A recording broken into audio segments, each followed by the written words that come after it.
Hi, I'm the Rap Critic, and this episode was requested by Evan Fuchinari. And if you'd like to request a song for me to review, go to my Patreon for more information. So let's talk about Lauryn. It's not fair! She was so incredible, such a rising star in the industry. Why'd you have to leave us with only 1.5 albums?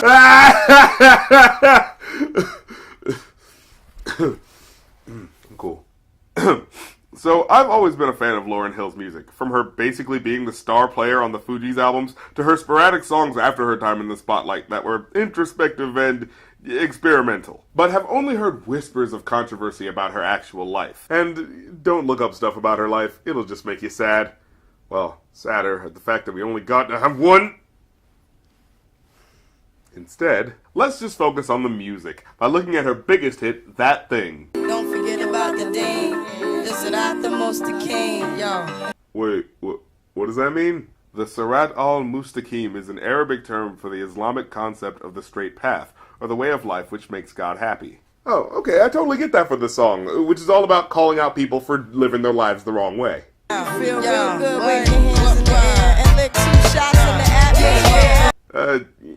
If you're gonna make a song about telling people to avoid making stupid decisions, maybe don't also tell people to randomly fire bullets into the sky like a drunken cartoon cowboy. You know those bullets come back down, right? Even Rap Genius points that out. Okay, but beside all that, I'm sure you already know the meaning of each individual verse. One verse is talking to young women about their faults. It's been 3 weeks since you were looking for your friend, the one you let hit it and never called you again. Remember when he told you he was about to Benjamins? You act like you ain't him, they give him a little trim. And the second verse addresses young men and their typical moral failings. The second verse is dedicated to the men, more concerned with his rims and his Timbs and his women. But what's always thrown me off is the placement of the chorus. Now, in the original version, that's not as easy to place the meaning I gleaned from the choruses, because it starts with an intro, goes into the verse about women, then goes into the first iteration of the chorus, which addresses the men, so the part that addresses the women doesn't get heard until about 2 minutes into the song. But in the music video version, it starts with addressing the women in the chorus first. Girls, you know you better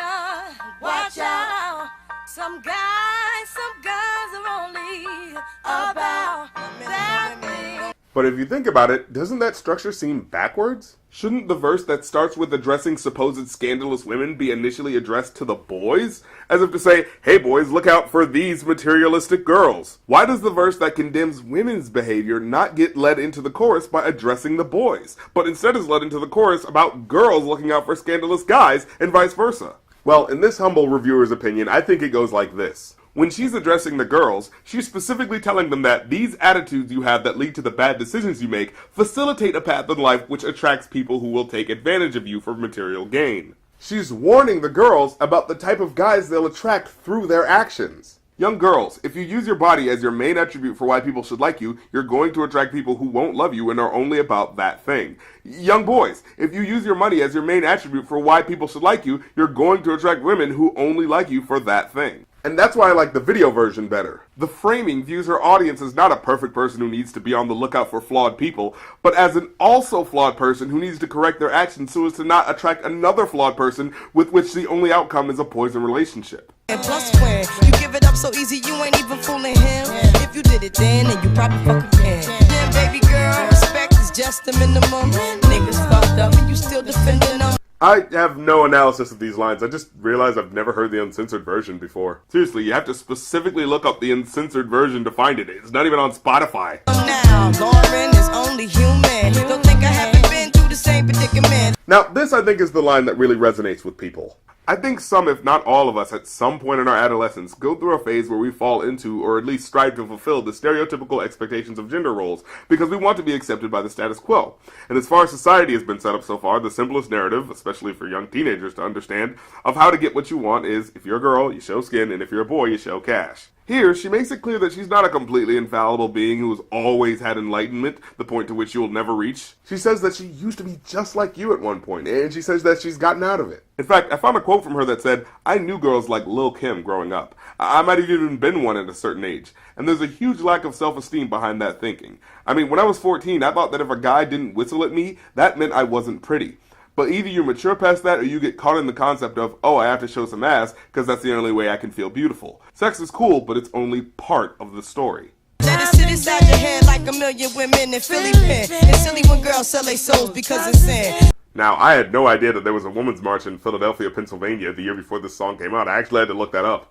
But I think it's also pretty emboldening that she says this as well, because she's relating that those hundreds of thousands of fellow women that marched in that protest also had to take a similar journey to the one Lauryn Hill had to go through, and the one that the girl she's talking to is currently going through.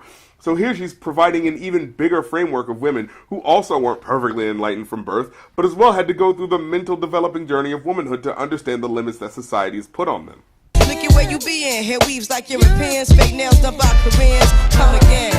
Now, this part's pretty specific to black women. As in American culture, there's an ingrained idea that straight and oftentimes blonde hair is more aesthetically pleasing and proper than natural black hair. So many black women since at least the 50s, as far as I know, have hidden their real hair under tracks, weaves, and wigs. And I don't think it'd be much of a problem on its own. I mean, just the idea of wearing a wig in and of itself isn't really that bad. But it's a significant group of black women that feel they need to do that worries me. And I believe it also worries Lauryn Hill here as well.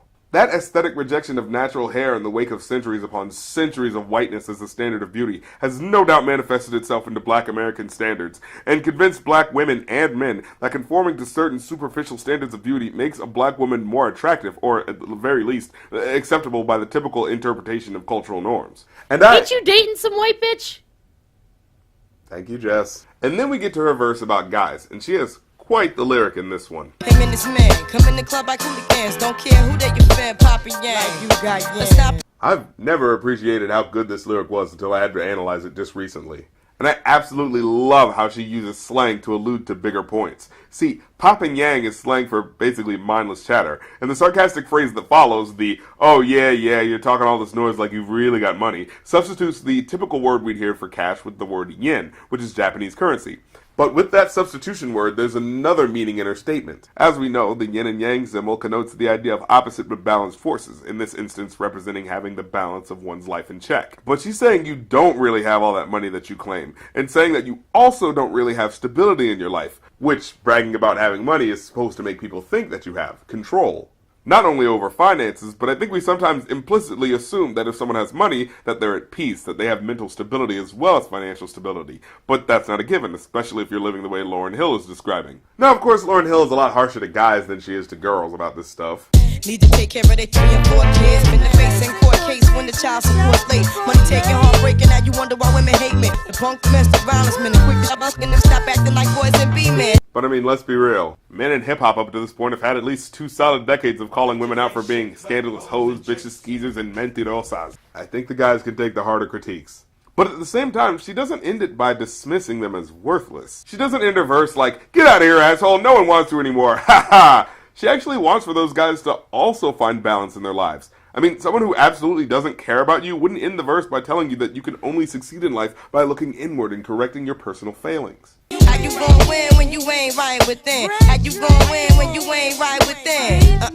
Come again. And I love how she ends each verse with the phrase, come again. Because that phrase is lifted straight out of the parenting handbook. You know when you use a curse word or something like that around your parents as a kid, and they turn to you and say, what'd you say? Or as she puts here, come again? It's not that they actually didn't hear you, it's that you just said something disrespectful, and they're pretending not to hear it in order to give you, the kid, a chance to recognize you did something wrong and correct yourself. And it's employed here playfully so as to give the flawed listener a second chance to change their ways. At least in my interpretation. And overall, I give this my coveted 6 out of 5 rating. It's a perfect example of why Lauryn Hill is one of the, well, why she was one of the best rappers. No!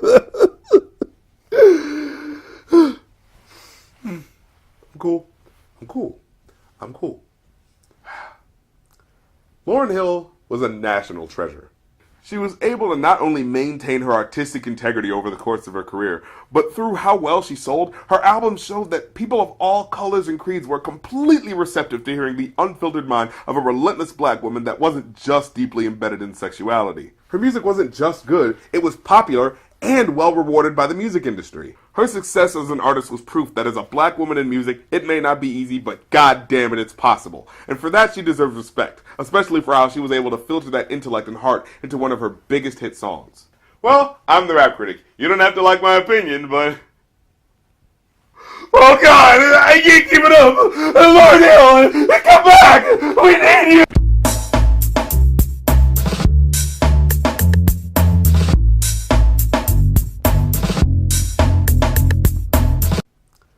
Lauryn Hill was a national treasure. I mean, it is. She's not dead. It's just, she's not rapping anymore. Oh my god, she's gonna die as soon as I do this video, isn't she?